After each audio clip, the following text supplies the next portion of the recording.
Hello and welcome. देखिए, हम लोग पार्ट 2 कंप्लीट कर चुके हैं, मॉडल पेपर 2। फिलहाल आज हम लोग मॉडल पेपर 3 पे डिस्कस करने वाले हैं। हम लोग सेकेंड ईयर के मॉडल पेपर्स डिस्कशन कर रहे हैं। हम लोग 2 कंप्लीट कर चुके हैं। थर्ड मॉडल पेपर्स का ये फर्स्ट पार्ट है। ठीक है, हम लोग इस वीडियो स्टार्ट करते हैं ज़्यादा समय वेस्ट किए हुए। ओके, देखिए, चलिए भाई, हम लोग पार्ट 1 कर रहे हैं। तो पार्ट 1 में मेनली आपके question number 1, question number 2, question number 3 और क्वेश्चन नंबर 4 ही होते हैं आपके, मतलब 1 मार्क्स वाले और 2 मार्क्स वाले क्वेश्चंस को हम लोग मोस्टली कंप्लीट कर पाते हैं पार्ट 1 में। ठीक है, चलिए इस क्वेश्चन को देखिए।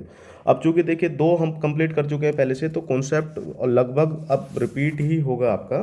अगर कोई नया कॉन्सेप्ट आएगा तो उसको मैं कॉन्सेप्ट बताऊंगा, बाकी अब हम लोग सीधा क्वेश्चन ही करेंगे।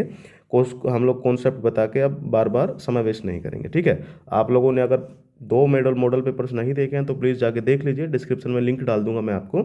आप लोग देखिए और अपनी जो तैयारी है, प्रिपरेशन है बोर्ड एग्जाम की, उसको आप थोड़ा सा फाइनल टच दीजिए। अब ज़्यादा समय नहीं है एग्जाम के लिए। देखिए, क्वेश्चन नंबर 1 में कह रहा है, फंक्शंस का क्वेश्चन है, एक्स की पावर 4 फंक्शन दे रखा है और फलन आपका जो फंक्शन डिफाइंड है फ्रॉम आर टू आर है, रियल टू रियल डिफाइंड है।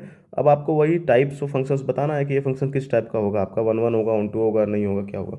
देखिए, कॉन्सेप्ट तो यही था कि अगर जर्नल कोई भी एक्स की पावर इवन पावर गिवन है, तो आपको पता है कि इवन पावर की वजह से यहाँ पे जो फंक्शंस की नेगेटिव पॉइंट डालोगे उसकी भी इमेज आपको पॉजिटिव ही बनेगी। मतलब कहने का ये है कि यहाँ पे अगर आप बेसिकली जैसे टोटल रियल पे जा रहा है, तो अगर मैं -1 की इमेज निकालूँ यहाँ पे, तो -1 की पावर 4 +1 ही बनेगी। और अगर प्लस पॉइंट की भी इमेज निकालूँ मैं यहाँ पे, तो वो भी प्लस ही बनेगी। यानी कि कभी भी इवन पावर वाली टर्म्स आपकी 1 1 तो हो ही नहीं सकती अगर कोई फंक्शन है आपका। तो इसका मतलब क्या है कि ये वाला आपका ऑप्शंस नहीं है, ये वाला ऑप्शंस नहीं है, तो यानी कि एक एक की तो है ही नहीं है फंक्शन। अब बात आती है आच्छादक पे। अब आच्छादक में आप थोड़ा ध्यान से देखिएगा, पावर 4 है इसकी, जैसे एक एक्स स्क्वेयर फंक्शंस के लिए हमने देखा था लास्ट वीडियो में, पावर 4 है। अगर आप किसी भी नंबर्स की पावर 4 करोगे तो वो हमेशा हमेशा एक पॉजिटिव नंबर ही देगा, आपका प्लस वाला नंबर ही देगा। मतलब अगर ये रियल, अगर मैं मानूँ कि ये रियल लाइन है आपकी, ये जीरो है आपका, और ये आपका पॉजिटिव पोर्शन, ये आपका नेगेटिव पोर्शन, तो आपको पता है कि किसी भी नंबर्स का जब आप इमेज निकालेंगे वो हमेशा पॉजिटिवली ही डिफाइंड होगी आपकी, क्योंकि पावर एक्स की घात 4 है। लेकिन कोडोमेन जो आपको तो पूरा रियल स्पेस दे रखा है, लेकिन किसी भी रियल नंबर का स्क्वायर कभी भी नेगेटिव नंबर हो ही नहीं सकता है।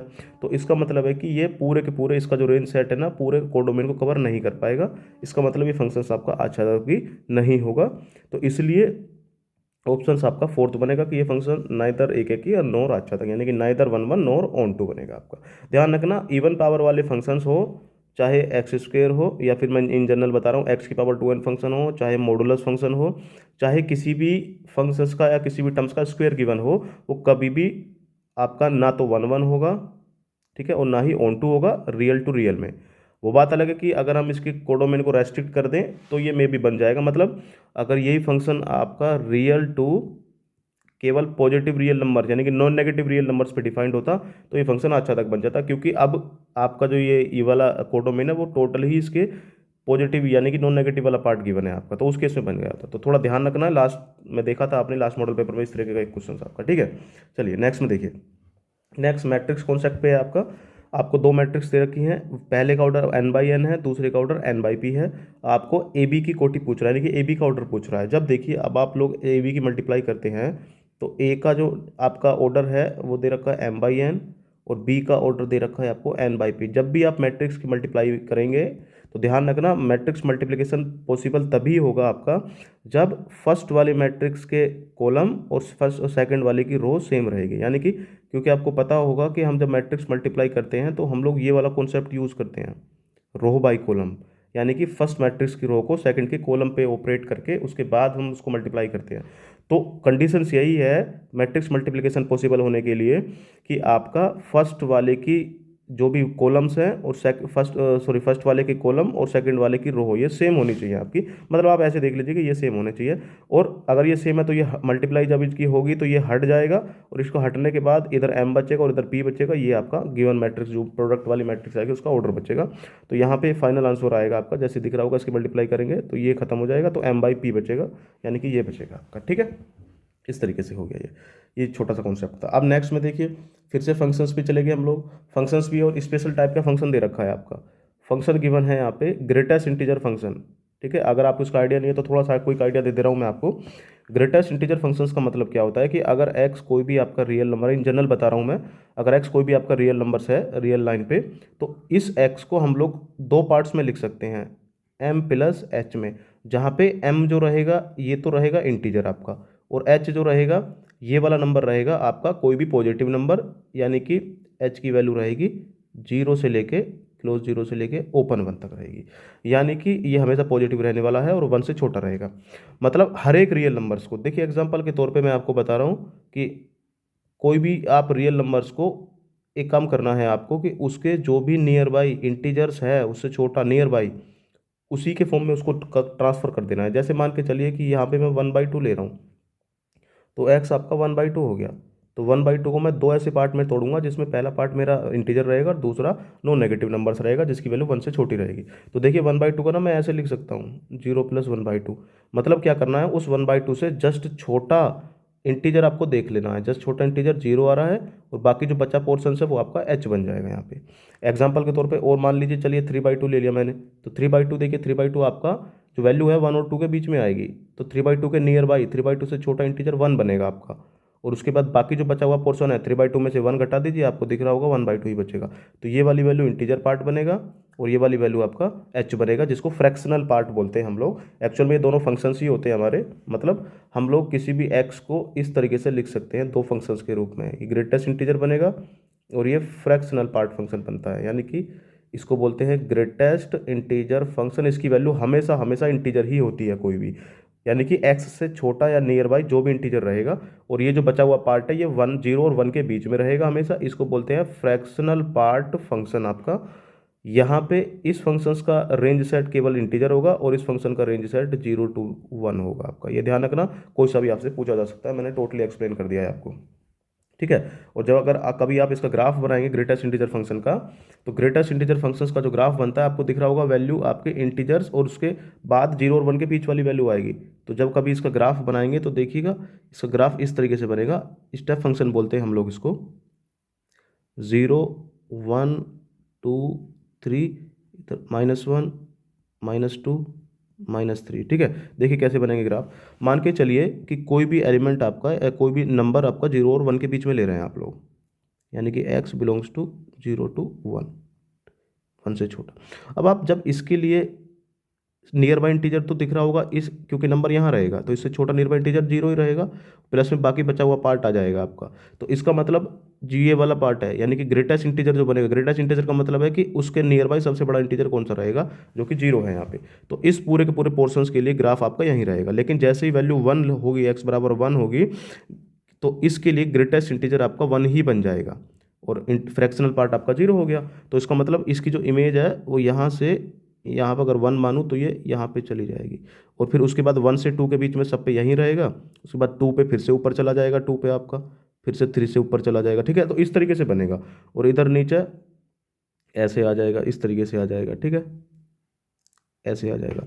तो ये बनता है आपका इसका फंक्शन, इसका ग्राफ आपका। तो अब आप इसको आइडिया लगाइए, क्या ये क्या हो सकता है, बिल्कुल नहीं, क्योंकि एक 0 और 1 के बीच के सारे पॉइंट्स के लिए इमेज जीरो ही आ रही है इसकी, तो एक एक तो कोई मतलब ही नहीं। सिमिलरली 1 और 2 के बीच में सारे की सबकी इमेज 1 ही आ रही है इसकी, 2 और 3 के बीच में सबकी इमेज 2 ही आ रही है इसकी, ठीक है। तो एक भी नहीं होगा। और रही बात अच्छा तक की, क्योंकि रियल पे बात कर रहा है, आपने देखा इसकी वैल्यू केवल इंटीजर पार्ट आती है, तो ये भी ना तो एक ही रहेगा और ना ही अच्छा तक रहेगा। इसके बारे में एक्सप्लेनेशन कर दी है मैंने आपको, ठीक है। चलिए नेक्स्ट में देखिए, नेक्स्ट कॉन्सेप्ट फिर से वही है आपका, नेक्स्ट कॉन्सेप्ट जिसमें डिग्री और हम लोग ऑर्डर देखते हैं। तो अवकल समीकरण की आपको ऑर्डर बताना है, इसका सॉरी डिग्री बतानी है।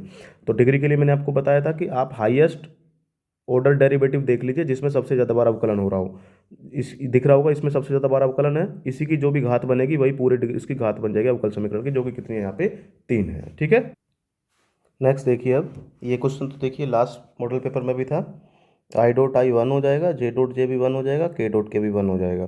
तो ये 1 -1 -1 बचेगा, तो बेसिकली इसका आंसर कितना आएगा -1। उस समय लास्ट पेपर में यहाँ पे प्लस था तो इसलिए +1 आंसर आया था वहाँ पे, ठीक है। तो इसको रट के मत जाना है, आपको थोड़ा समझ भी लेना है। देखिए अब नेक्स्ट सेकंड क्वेश्चन पे चलते हैं हम लोग। फर्स्ट क्वेश्चन हमारा कंप्लीट हो चुका है। सेकंड क्वेश्चन में देखिए, पहला क्या कह रहा है आपका, मुख्य मान पे डिपेंड क्वेश्चन है आपका, प्रिंसिपल वैल्यू पे, और कोसेक इन्वर्स दे रखा है आपको।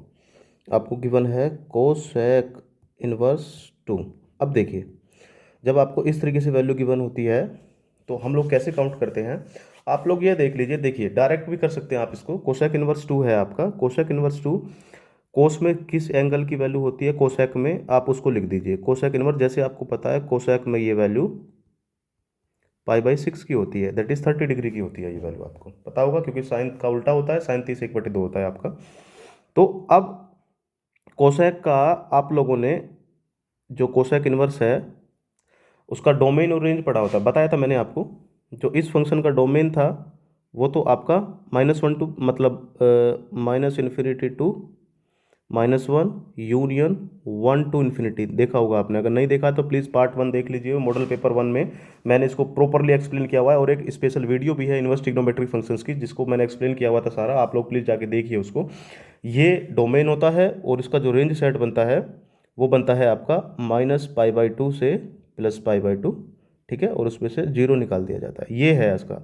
अगर मतलब इनमें से इस पोर्शन में कोई भी वैल्यू आ रही है आपकी यहाँ पे, तो इसका इन्वर्स हमेशा एग्जिस्ट कर जाएगा और इन्वर्स की प्रॉपर्टी लग जाएगी इसमें। अब यहाँ देखिए ये है π/6, तो π/6 इसी रेंज में आ रहा है, यानी कि इसके जो मुख्य ब्रांच है, जो प्रिंसिपल ब्रांच है, उसी की रेंज में आ रहा है, तो उसमें इन्वर्स वर्क करेगा आपका। और कोसेक इन्वर्स ऑफ कोस आपका ये मिलके आइडेंटिटी बना लेगा, तो बेसिकली आंसर कितना आएगा, सिंपल आपका केवल π/6 ही आएगा, ठीक है। अगर इनमें से नहीं होता ये वैल्यू तो हम पहले इसको कन्वर्ट करते हैं इनमें से इस वैल्यू में, उसके बाद फिर इन्वर्स अप्लाई करते हैं हम लोग, ठीक है। तो इसका सिंपल π/6, आप इसको डायरेक्ट π/6 भी लिख सकते हैं, इसमें कोई दिक्कत नहीं है, ठीक है। सेकंड देखिए, सेकंड आपको सिंपल इंटीग्रेशन का क्वेश्चन दे रखा है, इनडेफिनिट इंटीग्रल क्वेश्चन है आपका ये, और इसमें आपको दिख भी रहा होगा एक्स की क्यूब भी दे रखा है और x² भी दे रखा है। तो इसको जब हम लोग इंटीग्रेशन करेंगे x²e⁻x³ और यहाँ पे dx। अब देखिए प्रतिस्थापन विधि आपने पढ़ी होगी, प्रतिस्थापन विधि में हम लोग ये करते हैं कि फंक्शंस के अंदर से किसी ऐसी फंक्शंस को t मानते हैं जो कि मैक्सिमम पार्ट्स को dx के साथ dt में ले जाए। मतलब कहने का ये है, जैसे यहाँ पे x² है और यहाँ पे x³ है, तो इन दोनों का रिलेशन आपको दिख रहा होगा। मतलब हम लोग इस तरीके के इसको t मानते हैं और उसके बाद फिर dx निकालने के लिए, क्योंकि ऑब्वियसली अवकलन ही करना पड़ेगा, जब इसका अवकलन करेंगे हम लोग तो ये 3x² और x के रेस्पेक्ट में क्या है तो इंटू dx, और बराबर में t के रेस्पेक्ट में कितना हो गया आपका dt। तो यहाँ देखिए अब ये x² dx ये वाला, और x² dx आपको देखिए यहाँ पे मिल जाएगा, ये रहा आपको x² ये रहा और dx ये रहा, ये सारे के सब सिंपल इसकी जगह पे dt आ जाएगा, और ये जो 3 है ये इसके बटे में चला जाएगा यहाँ पे। तो इसलिए ये आपका जो क्वेश्चन है कन्वर्ट हो जाएगा, इंटीग्रल x² dx की जगह तो dt, और e⁻x³ की जगह आपने माना है t, और बाकी सब की जगह dt, और इसके बटे में कितना आ जाएगा 3 आपका। तो ये सिंपल आ गया आपका। तो 1/3 e⁻t का समाकलन e⁻t प्लस में इंडेफिनिट कर रहा है तो c ऐड करना पड़ेगा। तो अब यहाँ पे t की वैल्यू रिप्लेस कर दीजिए, x³ वो प्लस में क्या आ जाएगा c, ये सिंपल इसका इंटीग्रेशन हो गया इस तरीके से, ठीक है। तो कोई ज़्यादा बड़ी दिक्कत नहीं है, ये तो सिंपल इंटीग्रेशन है, आप लोग कर ही सकते हैं इसको। नेक्स्ट में देखिए आपको अब एक फंक्शन दे रखा है साइन कोस x² का, x के सापेक्ष अवकल गुणांक ज्ञात कीजिए। अवकल गुणांक का मतलब है कि आपको इसका अवकलन ज्ञात करना है x के रेस्पेक्ट में। Sine cos of x², sine cos x², ठीक है, इसका अवकल समीकरण मान लीजिए y है ये। तो कुल मिला के आपको कहने का क्वेश्चन का मतलब ये है कि आपको dy/dx चाहिए, यहाँ पे x के रेस्पेक्ट में इसका अवकलन चाहिए एक बार। अब इसको थोड़ा ध्यान से देखिए, सिंपल फंक्शन तो है नहीं ये 3 फंक्शंस का कॉम्बिनेशन आपको दिख रहा है। एक फंक्शन आपको दिख रहा है यहाँ पे f(x) बराबर सबसे अंदर वाला फंक्शन x², उसके बाद फिर उसके बाहर वाला फंक्शन g(x) बराबर दिख रहा है आपको cos x, और फिर उसके बाहर वाला सबसे बाहर वाला फंक्शन आपको दिख रहा है sin x। तो ये जो गिवन फंक्शन है ये इन 3 फंक्शन से मिलकर बना है आपका। और जब भी फंक्शंस एक से ज़्यादा फंक्शंस का कंपोजिशन होता है तो उस केस में अवकलन के लिए हम लोग यूज़ करते हैं, पढ़ा होगा आपने, चेन रूल यूज़ करते हैं हम लोग। चेन रूल का मतलब ये है श्रृंखला नियम, कि अगर मान के चलिए कोई भी फंक्शंस आपको एफ ऑफ मान लीजिए इस तरीके से कंपोजिशन दे रखा है 2 फंक्शंस का, तो जब आप अगर इसका अवकलन करेंगे dx, तो जो भी अंदर वाला फंक्शंस है थोड़ी देर के लिए उसको x मान लेंगे। तो पहले इसका जो f बाहरी फंक्शन है उसका करेंगे इसको, ठीक है, इस तरीके से, और उसके बाद जो भी अंदर वाला फंक्शंस है इसका भी फिर से अवकलन कर देंगे। तो ये है आपका चेन रूल। यहाँ पे 3 फंक्शंस हैं, तो सबसे पहले देखिए हम लोग करेंगे जो अंदर वाला पार्ट्स है ना उसको हम लोग थोड़ी देर के लिए x मान लेंगे। तो सबसे बाहरी फंक्शंस का सबसे पहले, जैसे बाहरी फंक्शन यहाँ पे क्या गिवन है sin x है, तो पहले sin का करेंगे और इस अंदर वाले सबको थोड़ी देर के लिए x मान लेंगे। अब जैसे ही साइन का अवकलन हो जाएगा, अंदर वाले का कोस एक्स स्क्वायर का करना पड़ेगा, वो फिर से दो फंक्शन का कंपोजिशन है, तो फिर उसके बाद कोस का करेंगे, एक्स स्क्वायर को केवल सिंपल एक्स मान लेंगे, उसके बाद फिर एक्स स्क्वायर का करेंगे। मतलब सिंपल एक्स का मेरा मतलब है कि इसको आप वाई भी मान सकते हैं, इसमें कोई दिक्कत नहीं है। मतलब इसका अवकलन तीन तरीके से करना है आपको। तो जैसे ही आप इसका अवकलन करेंगे d y by d x, तो चेन रूल के अनुसार सबसे बाहरी जो फंक्शन है आपका, यानी कि D upon D x sine cos of x square, ठीक है, इसका करेंगे। तो यानी कि साइन फंक्शन बाहरी फंक्शन है, तो इसको जो अंदर वाला फंक्शन है ना, इसको थोड़ी देर के लिए मान लेंगे कि ये सिंपल एक एक्स है, मतलब सिंगल सिंगल फंक्शन है आपका, सिंपल ये एक्स है आपका, दिख रहा होगा आपको, सिंपल एक्स मान लिया मैंने ये, या सिंपल वाई मान लो, चलो वाई मान लो। तो जब इसका हम लोग अवकलन करेंगे यहाँ पे साइन ऑफ वाई, साइन का अवकलन पता है आपको कोस वाई होता है, तो यानी कि ये हो जाएगा कोस वाई, और वाई की जगह ये अंदर वाला कोस ऑफ एक्स स्क्वायर। अब चूंकि अब अंदर वाले फंक्शंस का भी करना पड़ेगा, अंदर वाला फंक्शन है आपका कोस ऑफ एक्स स्क्वायर। अब ये भी सिंपल फंक्शन नहीं है, ये भी दो फंक्शन कंपोजिशन है, तो इस बार अब इसको अंदर वाला जो फंक्शन है आपका, इसको थोड़ी देर के लिए मान लो कि ये आपका सिंपल वाई मान लो, चाहे एक्स ही मान लो। अब कोस का फॉर्मूला लगाइए, कोस इसको एक्स मानिए, तो जैसे ही आप लोग करेंगे ये तो एज इट इज चलेगा। अब आपका कोस ऑफ एक्स स्क्वायर, कोस का करते हैं तो आपको पता है माइनस का साइन एक्स आता है, और एक्स की जगह कितना है यहाँ पे एक्स स्क्वायर, तो इसका मतलब अब जो बाकी बचा एक्स स्क्वायर है इसका भी करना पड़ेगा। अब एक्स स्क्वायर का, अब देखिए इसके बाद कुछ नहीं है फंक्शंस, ठीक है, तो एक्स स्क्वायर का हो गया आपका 2x, तो ये फाइनली आंसर आ गया माइनस का 2x cos cos of x square और इनटू में sine of x square d y by d x की वैल्यू ये आ गई। देखिए इस तरीके से करेंगे, चेन रूल है ये आपका, जिसमें एक से ज़्यादा फंक्शंस अगर कंपोजिशन में होते हैं तब हम उसका समाकलन अवकलन करने के लिए ये फॉर्मूला लगाते हैं। और ये ध्यान रखना, श्रृंखला नियम है वो केवल और केवल आपका अवकलन में ही ये यूज होता है, समाकलन में नहीं होता है। नेक्स्ट क्वेश्चन देखिए, अब आप नेक्स्ट क्वेश्चन में दे रखा है, देखिए हमारा 3 पार्ट कर चुके हैं। नेक्स्ट क्वेश्चन में एक फंक्शन, एक आपको एक वेक्टर दे रखा है, इसकी ना दिक्कोजाएं बतानी है। अब देखिए दिक्कोजाएं, वेक्टर्स की दिक्कोजाएं कैसे आप लोग निकालेंगे। 3D में जब हम लोग करते हैं, 3D में अगर कोई भी जनरल पॉइंट होता है आपका एक्स वाई जेड, ठीक है, चलिए मैं थोड़ा सा 3D शेप, हम लोग 2D के अनुसार ही 3D बता दे रहा हूँ मैं आपको। ये मान के चलिए 3D स्पेस है आपको, ये एक्स एक्सिस हो गया, ये वाई एक्सिस हो रही है, जेड एक्सिस हो गया। आपको पता है कि जो एक्सिस के अलोंग्स यूनिट वेक्टर होते हैं, डायरेक्शनल वेक्टर होते हैं, एक्स एक्सिस के अलोंग आई कैप होता है, वाई एक्सिस के अलोंग जे कैप होता है, और जेड एक्सिस के अलोंग आपका के कैप होता है। तो अगर इन जनरल कोई भी यहाँ पे ओरिजिन होता है, कोई भी पॉइंट आपका रहता है अगर इसके अंदर with coordinate x y z, तो इस कोऑर्डिनेट के अनुसार आप इस पॉइंट्स को एक वेक्टर कंसीडर कर सकते हैं। और वेक्टर भी कैसे, ओरिजिन से इसको मिला दीजिए आप, तो ये जो बनेगा ओपी वेक्टर जो बनेगा, ये इस पॉइंट्स का पोजीशन वेक्टर बनेगा, जिसको हम लोग, क्योंकि एक्स एक्सिस के अलोंग कंपोनेंट इसका एक्स है और यूनिट वेक्टर आई कैप होता है, तो ये वेक्टर एक्स आई कैप बनेगा, वाई जे कैप बनेगा, और प्लस में जेड के कैप बनेगा। यानी कि जो कंपोनेंट, ये जो एक्स वाई जेड होते हैं, ये कंपोनेंट होते हैं एक्सिस के अलोंग, और जो यूनिट वेक्टर है उससे मल्टीप्लाई करके आप लोग प्लस करके एक वेक्टर बना सकते हैं। तो इसका मतलब ये है कहने का कि 3D का हर एक पॉइंट, यानी कि every point of 3D is also in vectors, उसका पोजीशन वेक्टर्स उसको वेक्टर रूप में ट्रांसफर कर देगा। और इसका उल्टा भी कर सकते हैं हम लोग, कि अगर कोई वेक्टर आपको गिवन है, जैसे यहीं पे ये वाला वेक्टर गिवन है आपको, मान लो जी ये वेक्टर ए है आपका आई कैप प्लस का जे कैप और माइनस का 2 के कैप, ठीक है, तो इसको हम लोग 3D का एक पॉइंट बना सकते हैं। मतलब आई जे के कैप के तीनों के जो इनके कोफिशिएंट हैं, उनको हम लोग लेके इस तरीके से एक 3D का पॉइंट बन जाएगा ये वेक्टर भी आप, यानी कि हम 3D को और वेक्टर्स को एक दूसरे में इंटरचेंज कर सकते हैं। 3D का एक वेक्टर, अगर 3D का एक पॉइंट है तो वो हमेशा एक वेक्टर रिप्रेजेंट करेगा, और अगर कोई वेक्टर है तो वो उसके लिए 3D के अंदर एक पॉइंट आपको मिल जाएगा, यानी कि 1 to 1 एसोसिएशन होती है इसके बीच में, ठीक है। अब दिक्कोजाओं का मतलब क्या है कि हम लोगों को इसकी डायरेक्शंस बताने के लिए दिक्कोजाओं तीन कांस्टेंट होते हैं हमारे, एल एम और एन, ठीक है, तीन कांस्टेंट होते हैं हमारे एल एम एन ओ। और आपने पढ़ा है ये चीज़ें कि भाई एल एम एन की वैल्यू निकालने से पहले हम लोग इनसे जुड़े हुए तीन जो स्केलर्स होते हैं ए बी सी, इनको निकाला जाता है, इनको तो बोलते हैं हम लोग दिक्कोजाएं, ठीक है, फिर से देखिए मैं कॉन्सेप्ट एक्सप्लेन कर दे रहा हूँ आपको। और इसको बोलते हैं हम लोग दिक् अनुपात, ठीक है। तो आप ये समझ लीजिए कि अगर डायरेक्ट कोई पॉइंट गिवन है तो मतलब वो दिक् अनुपात गिवन है आपका। और दिक् अनुपात से दिक्कोजा कैसे निकालते हैं कि अगर देखिए जो भी पॉइंट है ना उसके कोऑर्डिनेट है वो हमेशा दिक् अनुपात रिप्रेजेंट करेंगे सिंगल पॉइंट के। अगर दो पॉइंट है तो आपने पढ़ा हुआ x2 - x1 y2 - y1 z2 - z1 करके कर सकते हैं हम लोग।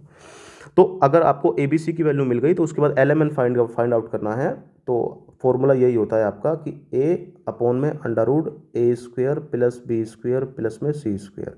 ठीक है, ये तो पहला दिक्कोज्जा एक्स एक्सिस के अलॉन्ग। ये दूसरा वाला में b आ जाता है, तो under root A square plus B square plus में सी स्क्वेयर। और तीसरा n बराबर होता है तो वो c upon under root A square plus B square plus में सी स्क्वेयर हो जाता है। तो ये प्रॉपर मैंने आपको एक्सप्लेनेशन दे दी है इसकी। अब जैसे यहाँ पे वेक्टर दे रखा है ये, तो कंपोनेंट है ये, तो यहाँ पे इस केस में a बराबर तो 1 आ गया, b बराबर भी 1 आ गया और c बराबर -2 आ गया। अब आप इनकी मदद से under root A square plus B square plus C square भी काउंट कर लो। तो जैसे ही आप लोग काउंट करेंगे तो 1 का स्क्वायर प्लस 1 का स्क्वायर प्लस -2 का स्क्वायर, तो बेसिकली कितना आ गया, अंडर रूट 6 आ गया आपका। तो इसलिए जो दिक्कोज्जाएं हैं l बराबर आ गया 1 अपॉन अंडर रूट 6, जो m बराबर दूसरा दिक्कोज्जाएं हैं आपकी 1 अपॉन अंडर रूट 6 वो भी आ गया, और तीसरा n बराबर c की वैल्यू -2 अपॉन में अंडर रूट 6। ये हो गया आपके दिक्कोज्जाएं। ठीक है, इस गिवन वेक्टर के। तो अगर चाहे वेक्टर दे रखा हो चाहे 3D का कोई एक पॉइंट दे रखा हो, हम लोग दिक्कोज्जाएं और दिक् अनुपात उसके निकाल सकते हैं। अगर सिंपल पॉइंट दिया है तो वही पॉइंट के कोऑर्डिनेट्स तीनों एक्सिस के अलॉन्ग दिक् अनुपात बन जाएंगे, और उससे दिक्कोज्जा निकालने का मेथड ये रहा आपका। ठीक है, क्योंकि दिक् अनुपात में काम करना बड़ा आसान रहता है, डायरेक्टली मिल जाते हैं हम लोगों को दिक् अनुपात। ठीक है, आई होप आपको समझ में आ गया ये। चलिए नेक्स्ट में देखिए, सिंपल मैट्रिक्स का क्वेश्चन दे रखा है। देखिए इसमें, और मैट्रिक्स में भी लीनियर इक्वेशंस की तरह सेटिस्फाई करके दे रखी हैं आपकी, यानी कि लीनियर इक्वेशंस दे रखी है मैट्रिक्स के अंदर। आपको क्या करना है, यहाँ पे एक्स और वाई की वैल्यू फाइंड आउट करनी है, एक्स की वैल्यू फाइंड आउट करनी है, वाई की भी नहीं करनी है। देखिए इसको आप लोग as a linear equations consider करिए, यानी कि रेखिक समीकरण की तरह ट्रीट करिए, वहाँ से आपको सिंपल हो जाएगा। यानी कि 2x प्लस वाई की वैल्यू आपको गिवन है 1 0 -3 और 2, और उसके बाद कैपिटल वाई बराबर गिवन है 3 2 1 और 4। ठीक है, ये तो समीकरण भी नहीं दे रखी है, तो आपको x निकालना है। तो इसका मतलब y की ये वाली वैल्यू उठा के यहाँ रिप्लेस कर दीजिए, तो यानी कि 2x, क्योंकि मैट्रिक्स में आपका प्लस और मतलब जो एडिशन और सब्ट्रैक्शन होता है वो एज इट इज़ रेखिक समीकरणों की तरह ही हम लोग उसको काउंट कर सकते हैं। यहाँ पे इसकी वैल्यू है 3 2 1 एंड 4। ठीक है, इज इक्वल्स टू 1 0 -3 एंड 2। तो जब आपको x की वैल्यू फाइंड आउट करनी है तो 2x इसको राइट में भेजेंगे, तो देखिए जैसे ही राइट में जाएगा मैट्रिक्स आपका, तो इसका नेगेटिव हो जाएगा मैट्रिक्स का, और मैट्रिक्स के नेगेटिव का मतलब ये है -3 और 2 माइनस, इस तरीके से हो जाएगा 3 2 1 एंड 4।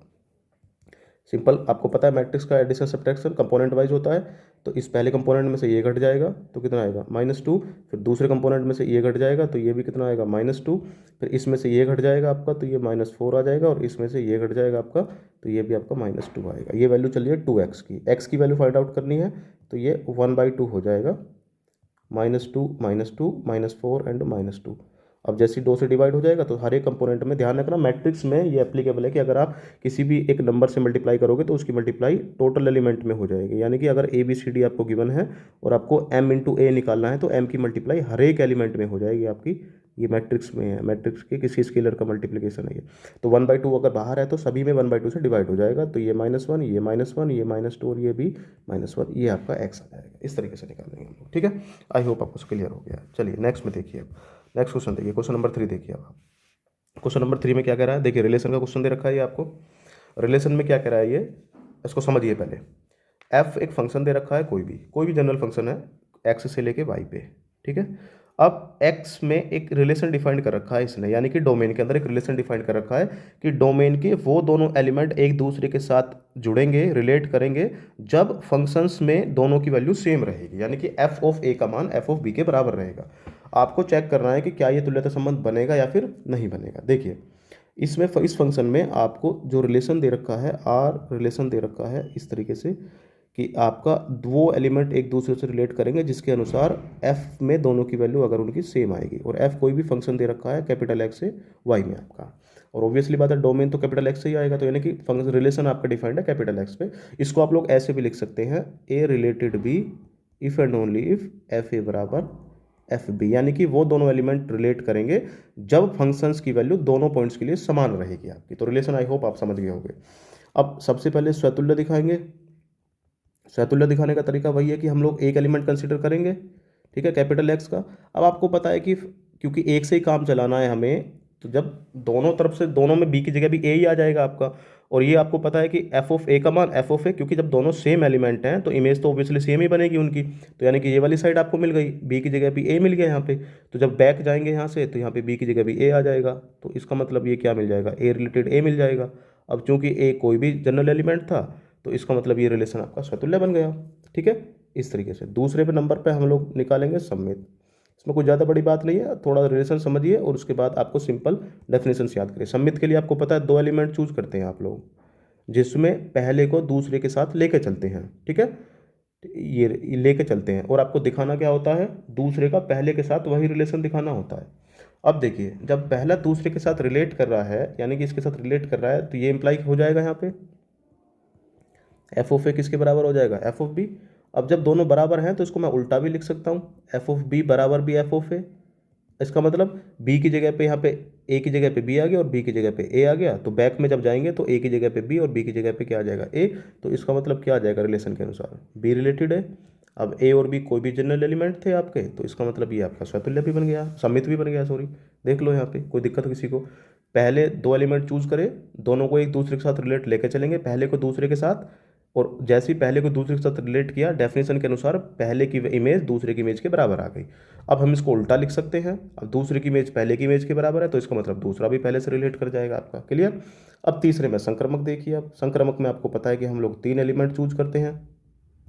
संक्रमक में ए लिया, बी लिया और सी लिया कैपिटल एक्स का, जिसमें पहले का दूसरे के साथ और दूसरे का तीसरे के साथ रिलेशन लेकर चलते हैं और पहले का तीसरे के साथ दिखाना होता है हमें।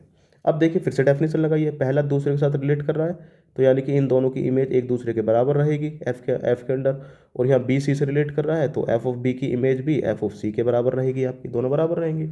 अब एफ ऑफ ए का मान एफ ऑफ बी के बराबर और एफ ऑफ बी का मान एफ ऑफ सी के बराबर, तो इसका मतलब डायरेक्टली क्या हुआ, एफ ऑफ ए का मान भी तो एफ ऑफ सी के बराबर आ गया यहाँ से, क्योंकि एफ ऑफ ए का मान बी के एफ ऑफ बी के बराबर और एफ ऑफ बी का मान सी के बराबर, तो इसका मतलब दोनों भी बराबर हो गए। तो उल्टा चले जाओ अब आप लोग, तो ये दोनों भी कैसे हो गए आपके, रिलेट हो गए।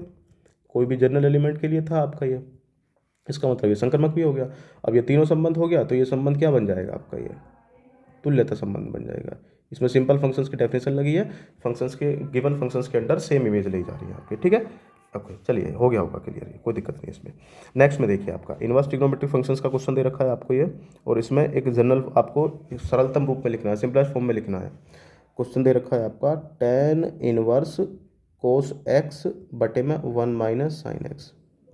देखिए इस तरीके से आपको काफ़ी क्वेश्चंस मिलेंगे यहाँ पे, ऐसे भी मिल सकता है ये tan इनवर्स आपका साइन एक्स बटे में 1 माइनस कोस एक्स, इस तरीके से मिल सकता है। अच्छा ये कंडीशन और देख लीजिए, ये कंडीशन जो अप्लाई हो रही है आपकी, इसको मैं जस्टिफाई कर दूंगा आपको बाद में।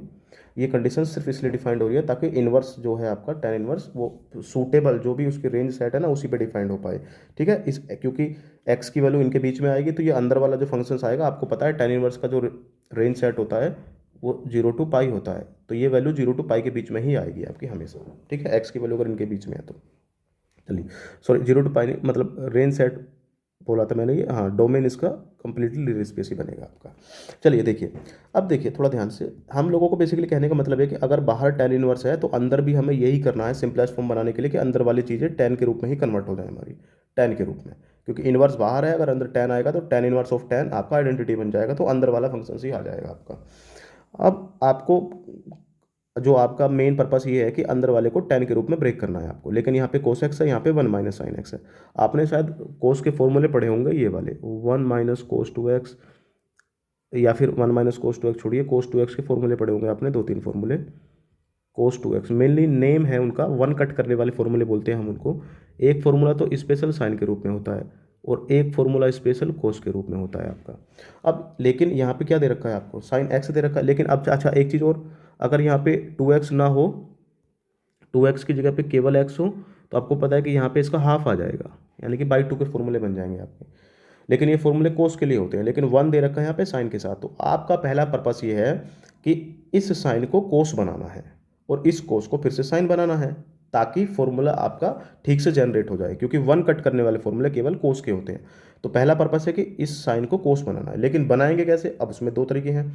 कोस को साइन बनाने का तरीका, यानी कि साइन को कोस बनाने का तरीका ये है, या तो इसको π/2 माइनस एक्स कर लो, तो आपको पता है कोस π/2 माइनस थीटा साइन थीटा के बराबर होता है।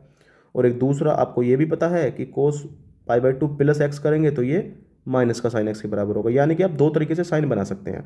अब वो आपको देखना है कि प्लस का बनाना है या फिर माइनस का बनाना है, क्योंकि आप देखिए आपको यहाँ पे टेन लेके आना है, तो टेन लाने के लिए ऊपर जो कंडीशंस है वो साइन आनी चाहिए, नीचे कंडीशंस कोस आनी चाहिए। ठीक है, तो यानी कि नीचे कंडीशंस कोस का मतलब है कि वन कट करने वाला फॉर्मूला कोस का ओपन होना चाहिए, कोस वाला। लेकिन कोस वाले फॉर्मूले में वन आपका कैसा है, यहाँ पे माइनस का है पहले से ही। ठीक है, वन आपका माइनस का है, लेकिन यहाँ पे वन कैसा है आपका प्लस का, तो ये हमारा सूटेबल रहेगा यहाँ पे।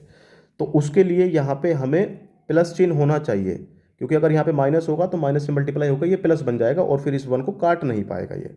आई होप आपको मेरी बात समझ में आ रही है मैं क्या बताना चाह रहा हूँ। मैं ये बताना चाह रहा हूँ कि नीचे आपको कोस चाहिए फाइनल में होने के बाद, और ऊपर आपको साइन चाहिए। तो नीचे अगर कोस चाहिए तो यहाँ पे जब आप साइन का कोस बना लेंगे तो फॉर्मूला कोस वाला ही ओपन करना पड़ेगा आपको। तो उसके लिए हम लोग क्या करेंगे, यहाँ पे हम लोग जो पहला वाला मेथड है हमारा उसको यूज ना करके दूसरा वाला मेथड यूज करेंगे, यानी कि इस वाला मेथड यूज करेंगे। मतलब क्या है, इसको मैं ऐसे लिख सकता हूँ, देखिए टेन इनवर्स कोस एक्स, इसमें कोई दिक्कत नहीं है। इसको मैं लिख सकता हूँ one plus minus sine x. और जैसे ही मैंने ये लिख दिया, अब उसके बाद एक्स की जगह रिप्लेस करिए, साइन का कोस, कोस का साइन। यहाँ पे कोस एक्स को लिख सकता हूँ sine pi by two plus x, यानी कि साइन 90 प्लस थीटा आपको पता है कोस थीटा के बराबर होता है। और वन इसको मैं लिख सकता हूँ plus cos pi by two plus में एक्स, क्योंकि आपको पता है cos pi by two plus theta मतलब cos pi by two plus X minus sine X के बराबर होता है। प्लस मैंने ले लिया यहाँ पे। अब क्या करूँगा, अब ऊपर नीचे बाई टू वाले फॉर्मूले ओपन कर दूंगा। साइन एक्स का फॉर्मूला आपको पता होगा, two sine x by two into cos x by two. Open करिए, तो इसकी जगह आ जाएगा two sine x by two, यानी कि जो भी एंगल है उसका हाफ, लेकिन एंगल है यहाँ पे ये वाला, इसका हाफ आ जाएगा, यानी कि pi by two plus X, इसका हाफ आ जाएगा अपॉन में इंटू में cos pi by two plus X और इसका हाफ आ गया। सिमिलरली अपॉन में आप ओपन कर दीजिए, क्योंकि यहाँ पे वन प्लस का है, तो अगर वन काटना है तो आपको माइनस वाला ओपन करना पड़ेगा, जो कि कोस का फॉर्मूला है आपका। तो जैसे ही कोस का फॉर्मूला ओपन करेंगे आप, तो ये बन जाएगा two cos square x by two, यानी कि pi by two plus x, इसके बटे में दो आएगा और माइनस का वन आएगा। ये ओपन हो गया फॉर्मूला। ये काम करने के लिए हम लोगों ने इतना सारा झंझट किया है, ये देखिए मतलब क्या होगा अब ये टेन इनवर्स। अब देखिए ध्यान से, माइनस वन से ये प्लस वन तो कैंसिल आउट हो ही गया, ये तो खत्म हो गए। उसके बाद इस दो से ये दो भी खत्म हो गया, आपको दिख रहा होगा। ऊपर बचेगा, ऊपर थोड़ा सा इसको थोड़ा ठीक से कर लीजिए, साइन दो है बटे में तो दोनों में भाग कर दीजिए, तो pi by four plus x by to हो जाएगा, और इनटू में cos pi by four plus में एक्स बाई टू हो जाएगा ये। ठीक है, सिमिलरली नीचे देखिए, नीचे है cos square pi by four plus में एक्स बाई टू, ये ऐसे बन गया। अब यहाँ पे cos x pi by four plus x by to दोनों नीचे है, तो यहाँ से इसकी एक पावर कैंसिल आउट हो जाएगी। तो ऊपर साइन और नीचे कोस सेम एंगल के साथ, तो आपको पता है साइन बटे कोस आपका टेन बन जाता है, तो ये बन जाएगा ten pi by four plus में एक्स बाई टू, ये बनेगा आपका। देखिए अब मेन पर्पस ये कि आपको ये दिखाना है कि ये जो एंगल है ना, ये आपका बिलोंग कर रहा है जीरो टू पाई में। अगर ये हमने दिखा दिया तो उसके बाद टेन का इन्वर्स डिफाइंड हो जाएगा, और टेन इन्वर्स खत्म होके फाइनल आंसर आपका pi by four plus x by to आएगा। ठीक है, आंसर तो ये आएगा, आना ही है। इसको दिखाना है, इसको दिखाने के लिए मैं आपको थोड़ा साइड में दिखा दे रहा हूँ। इसको कैसे दिखाएंगे, देखिए कंडीशंस आपको ये दे रखी है कि जो एक्स का मान है यहाँ पे माइनस के थ्री पाई बाई टू से लेके प्लस के थ्री पाई बाई टू पे दे रखा है आपको। ठीक है, अब आपको फाइनल में pi by four plus x by to की वैल्यू लेके आनी है, तो उसके लिए पहले एक्स बाई टू चाहिए, तो यानी कि इस सारे समीकरण में दो से भाग कर दीजिए। ये इनइक्वलिटी लेके चलना है आपको, दो से भाग करो, तो जैसे ही दो से भाग करेंगे तो माइनस का थ्री पाई बाई फोर हो जाएगा, यहाँ पे एक्स बाई टू हो जाएगा और यहाँ पे पाई बाई फोर हो जाएगा। ठीक है, अब आपको क्या करना है, दोनों तरफ पाई बाई फोर ऐड करना है, तो दोनों तरफ पाई बाई फोर ऐड कर दीजिए, सभी में ऐड होगा, सभी में पाई बाई फोर ऐड करिए। जैसे आप पाई बाई फोर ऐड करेंगे तो माइनस का three pi by four plus pi by four less than x by two plus pi by four less than pi by four plus में pi by four. ठीक है, अब जैसे आपने add कर दिया, यहाँ पे माइनस का थ्री पाई बाई फोर है और यहाँ पे प्लस का पाई बाई फोर है। ठीक है, माइनस का थ्री पाई बाई फोर और प्लस का पाई बाई फोर, तो ये बेसिकली ऐड होने के बाद कितना बचेगा आपका, माइनस का पाई बाई टू बचेगा, और यहाँ पे pi by four plus x by to बचेगा, और यहाँ पे पाई बाई टू बचेगा आपका। ठीक है, यानी कि ये आ गया एक्स की इसकी जो एंगल अंदर वाला वाई मान लो इसको, लेस देन माइनस का पाई by two is less than plus का पाई बाई टू। सॉरी मैं एक बात थोड़ी गलत बोल गया था भाई यहाँ पे, सॉरी 0 to पाई नहीं, थोड़ा सा कंफ्यूज हो गया था, सॉरी। ये माइनस पाई बाई टू से प्लस पाई बाई टू में आना चाहिए, तभी डिफाइंड होगा इन्वर्स उसका, ठीक है, क्योंकि उसका रेंज सेट यही होता है। अब देखिए इसको ध्यान से, ये वाला एंगल है जिसको मैं वाई बोल रहा हूँ यहाँ पे, ठीक है, ये वाला वाई है, tan inverse of tan of y. अब वाई की value minus pi by two से प्लस पाई बाई टू के बीच में आ रही है, आपको पता है ये प्रिंसिपल ब्रांच होती है टेन की, तो उसी केस में टेन का इनवर्स टेन पे डिफाइंड हो जाएगा और वैल्यू केवल यही आ जाएगी निकल के, ठीक है। ये जस्टिफाई कर दिया मैंने, थोड़ा सा मतलब इतना ज़्यादा टफ नहीं है, थोड़ा सा सरलता रूप में इसको एक्सप्लेनेशन मैंने कर दी है, क्योंकि इसका ये एक्सप्लेनेशन बहुत जरूरी थी। एक्चुअल में क्वेश्चन जो गिवन है उसके अनुसार इसको आप कर सकते हैं, यही ठीक रहेगा, लेकिन इसको भी जस्टिफाई अगर कर देंगे तो थोड़ा बेटर रहेगा आपको, ठीक है, ताकि इन्वर्स डिफाइंड कैसे हो आपको प्रॉपर नॉलेज रहे। अगर आपको देखिए इसमें कोई दिक्कत है तो फिर से मैं बोल रहा हूँ कि इन्वर्स ट्रिग्नोमेट्रिक फंक्शंस की एक स्पेशल वीडियो मैंने बनाई हुई है, आप लोग प्लीज़ उसको जाके देख लीजिए, उसको आपको सारी चीज़ें समझ में आ जाएंगे यहाँ पे, ठीक है। अब देखिए थर्ड पार्ट, देखिए इसका थर्ड पार्ट में फिर से वही वर्धमान है। वर्धमान मतलब आपको ये दिखाना है कि ये वाला गिवन फंक्शंस पूरे के पूरे रियल स्पेस पे, वर्धमान का मतलब है कि आपका इंक्रीजिंग फंक्शन है। तो इंक्रीजिंग डिक्रीजिंग वाला क्वेश्चन हर बार आ रहे हैं हमारे, तो आपको ये कुल मिला के पूरे रियल एक्सिस पे पॉजिटिव दिखाना है। ये आपका जो फोर्थ पार्ट है आपका, एफ ऑफ एक्स बराबर गिवन है क्वेश्चन फंक्शन आपका x cube minus three x square plus four x, minus three x square plus का फोर एक्स, और जहाँ पे x बिलोंग्स टू r है।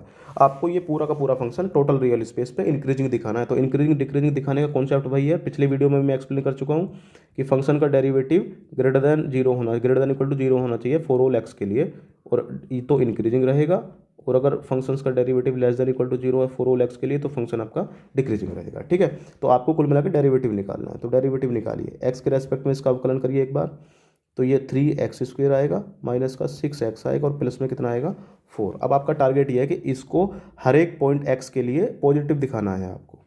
तो उसको दिखाने के लिए थोड़ा सा देखिए, जब हमारी ऐसी सिचुएशन रहती है तो कभी भी जब हम लोग इसको पॉजिटिव या नेगेटिव दिखाएंगे तो ध्यान रखना हमेशा मदद करता है हमारा स्क्वेयर फंक्शन। मतलब अगर आप किसी को स्क्वेयर दिखा दोगे तो वो हमेशा स्क्वेयर क्वांटिटी पॉजिटिव रहती है आपकी, तो हम उसी की मदद लेंगे, यानी कि इसको पूर्ण वर्ग बनाएंगे। अब हम लोग पूर्ण वर्ग बनाने का तरीका देखिए, यहाँ पे थ्री है मल्टीप्लाई में, तो थ्री को कॉमन लेना पड़ेगा आपको पूर्ण वर्ग बनाने के लिए, एक्स स्क्वेयर माइनस का टू एक्स बचेगा और प्लस में कितना है आपका फोर। तो पूर्ण वर्ग बनाइए। पूर्ण वर्ग बनाने का तरीका, इसकी एक घात माइनस इसके गुणांक का आधा करेंगे, तो गुणांक का आधा वन हो गया, इसका वर्ग करके और इसका फिर स्क्वेयर करके घटा देंगे, ठीक है। और प्लस में क्या चला है बाहर आपका फोर, तो क्या बचेगा अंतर, थ्री की मल्टीप्लाई कर दीजिए अंदर, थ्री एक्स माइनस वन का स्क्वेयर और माइनस का कितना आएगा ये थ्री और प्लस का कितना आएगा ये फोर। तो बेसिकली ये आ जाएगा three into x minus one का स्क्वायर और प्लस में वन। अब देखिए थोड़ा ध्यान से, ये जो क्वांटिटी है आपकी ये स्क्वायर क्वांटिटी है, तो ये कभी भी नेगेटिव तो होगी नहीं, यानी कि ये वैल्यू हमेशा greater than equal to zero रहने वाली है। जीरो हो सकती है एक्स बराबर वन पे, लेकिन जीरो से छोटी नहीं होगी ये। तो इसका मतलब ये ओवरऑल वैल्यू आपकी पॉजिटिव ही रहने वाली है, ग्रेटर देन वन, जी ग्रेटर देन जीरो, और यहाँ पे उसमें एक और जुड़ रहा है फिर, तो इसका मतलब ये overall quantity greater than equal to one रहने वाली है ये, ठीक है। डेरिवेटिव आपका हर एक एक्स के लिए। अब जब देखिए आपको तो ग्रेटर देन जीरो चाहिए और ये तो ग्रेटर देन वन मिल गई, तो इसका मतलब जो फंक्शन है आपका क्या हो जाएगा, ये उस केस में इंक्रीजिंग हो जाएगा टोटल रियल एक्सिस पे आपका। आई होप आपको क्लियर समझ में आ गया कॉन्सेप्ट, हर बार ये क्वेश्चन आ रहा है आपका, ध्यान से देख लो, पॉजिटिव ही दिखाना है आपको हर एक पॉइंट पे। नेक्स्ट में देखिए लास्ट में इसमें आपको एक डेफिनेट इंटीग्रल सोल्व करके देना है।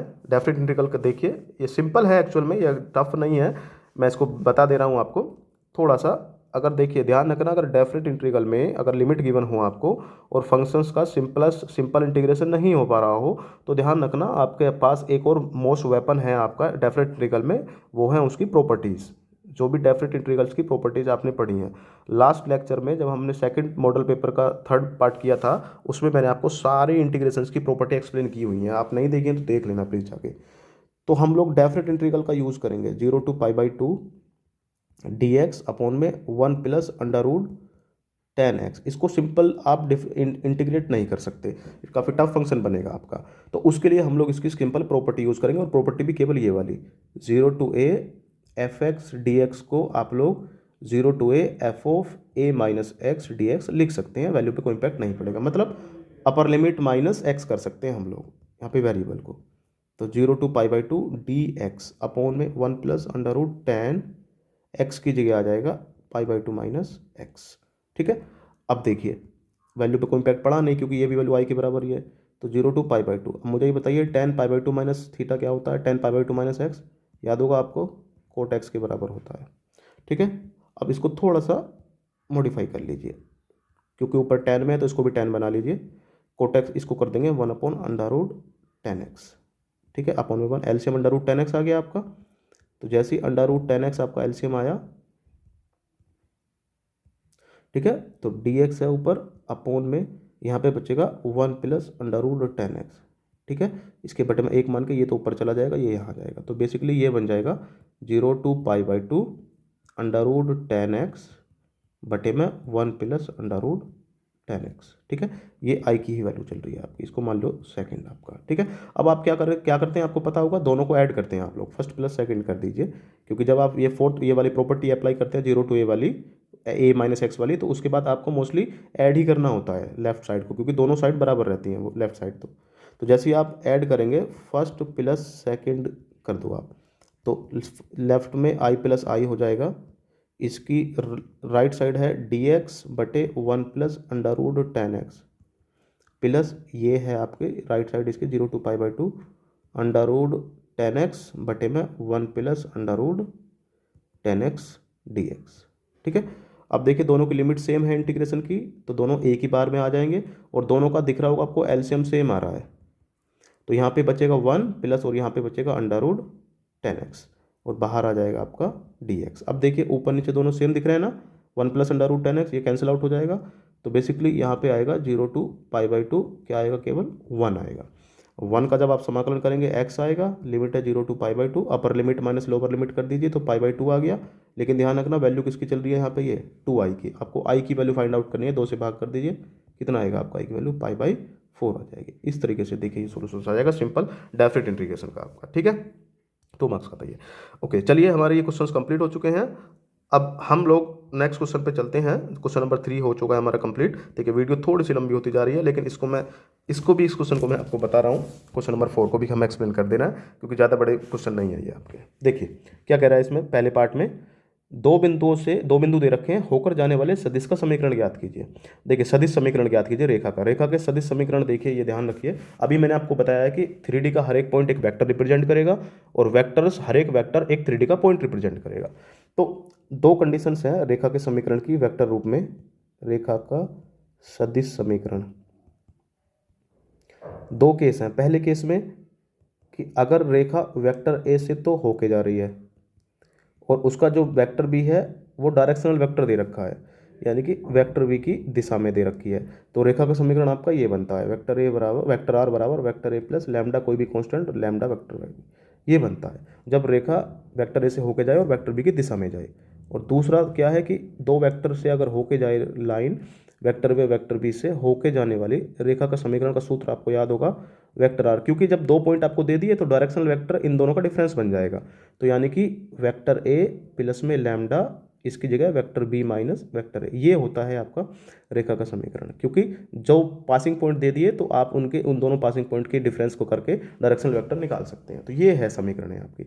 अब दो 3D में पॉइंट दे रखे हैं, तो अब मैंने आपको बताया था कि 3D के पॉइंट हमेशा रिप्रेजेंट करेंगे वेक्टर्स को, तो ये तो वेक्टर ए बन जाएगा -1 × i प्लस 0 × j प्लस में 2k, ठीक है, यानी कि ये पहला वेक्टर बन गया आपका -i कैप, ये तो खत्म ही हो जाएगा, प्लस का 2k कैप, और ये दूसरा वेक्टर बन गया vector B 3i cap plus में 4j कैप और प्लस का 6k कैप। अब केवल इनकी वैल्यू इसमें रखनी है, आपको क्वेश्चंस का वो मिल जाएगा इसका, ठीक है। वेक्टर ए की वैल्यू जैसे इसमें गिवन है -i प्लस 2k और प्लस में लैम्डा, दोनों का डिफरेंस निकाल दीजिए, 3i माइनस का i, तो ये 4i बचेगा, 4i कैप, उसके बाद प्लस का 4j माइनस का, और क्योंकि j वाले टर्म्स है ही नहीं तो प्लस का 4j आएगा, और 6k है आपका, 6k का जब डिफरेंस निकालेंगे तो 4k आ जाएगा, प्लस का 4k कैप, ठीक है, ये आ गया वेक्टर r इक्वल्स टू, ये है रेखा का समीकरण। देखिए इतना ही करना है आपको और कुछ नहीं करना।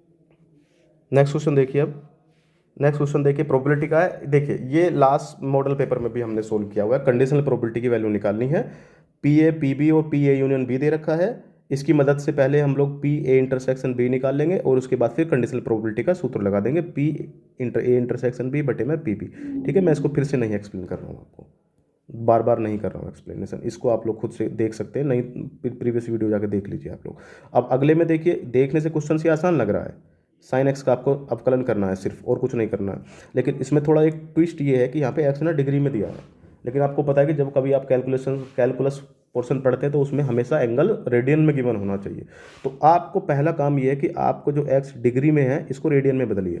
तो डिग्री से रेडियन में बदलने के लिए आपको पता है क्या करते हैं आप लोग, पता होगा, नहीं पता है तो मैं बता दे रहा हूँ। अगर आपको डिग्री में वैल्यू दे रखी रेडियन में बदलनी है तो इस एंगल में आपको एक्स में पाई बटे 180 के साथ मल्टीप्लाई कर दीजिए। तो ये आपका बन जाएगा पाई एक्स बटे में 180 एक्स की जगह पे, ठीक है, जो कि ये कांस्टेंट की तरह ट्रीट होगा। तो अगर आपको इसका अवकलन करना है, मतलब ये रहा, चलिए अवकलन मैं बता दे रहा हूँ आपको, साइन एक्स डिग्री, इसकी जगह एक्स डिग्री की जगह आ जाएगा पाई बटे 180 एक्स रेडियन में। अब जब आप इसका अवकलन करेंगे डी अपॉन डी एक्स करेंगे, D upon D x sine x degree करेंगे तो ये D upon D x sine pi बटे 180 और इंटू में एक्स हो जाएगा। अब फिर से चेन रूल लगाइए, तो पहले अंदर वाले बाहर वाले साइन का करेंगे तो इसको एक्स मान लेंगे, साइन एक्स का हो गया कोस एक्स, एक्स की जगह पे कितना है पाई बटे 180 और इंटू में एक्स, इंटू में अंदर वाले का करना पड़ेगा, अंदर वाला है पाई बाई 180 इंटू एक्स, तो केवल यही आ जाएगा पाई बटे 180 और गुणा में एक्स आ गया आपका, ठीक है। तो ये आ गया पाई अपॉन 180 इंटू में कोस, इसको आप लोग चाहिए ऐसे लिख दो एक्स डिग्री। इस तरीके से होगा इसका समाकलन, सिंपल समाकलन। ध्यान रखना ये थोड़ा कॉन्सेप्चुअल क्वेश्चन था आपका, इसको रेडियन में बदलना है क्योंकि अब समाकलन आप तभी कर सकते हैं जब एंगल आपको रेडियन में गिवन हो, ठीक है। ओके, चलिए यहाँ पे पाई की वैल्यू रिप्लेस कर सकते हैं, उससे कोई दिक्कत नहीं है। अब देखिए नेक्स्ट में दे रखा है ये एक्स वाई जेड की वैल्यू फाइंड आउट करने की, यदि वेक्टर दो वेक्टर दे रखे हैं आपको वो समान वेक्टर हों।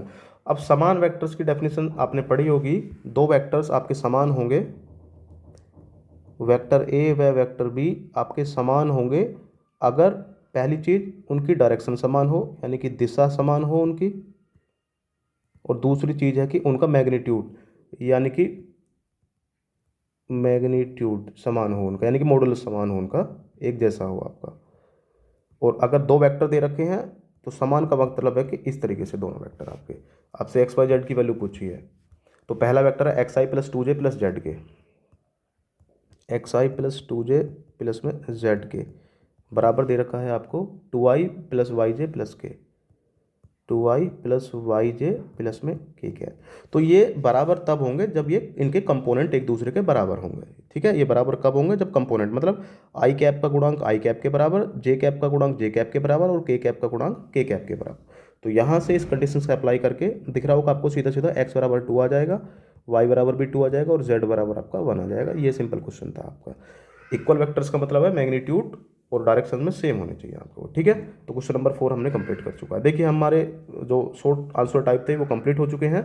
अब नेक्स्ट पार्ट्स में मैं लॉन्ग आंसर टाइप वाले क्वेश्चंस दूंगा आपको, ठीक है। चलिए मिलते हैं अब नई वीडियो के साथ, हम लोग मिलेंगे सेकंड पार्ट के साथ। वीडियो थोड़ी काफ़ी लंबी भी हो रही है, आप लोग इसको प्लीज़ देख लीजिएगा। और जो भी चीज़ें हैं जैसे मैंने आपको प्रीवियस लेक्चर्स में बोला है, मैं उनकी लिंक इसके डिस्क्रिप्शन में डाल दूंगा, आप लोग प्लीज़ जाके देखिए उसको और अपने कॉन्सेप्ट जो है उनको क्लियर करिए ताकि पेपर में आपको बेनिफिट मिले, ठीक है। चलिए मिलते हैं नई वीडियो के साथ, थैंक यू।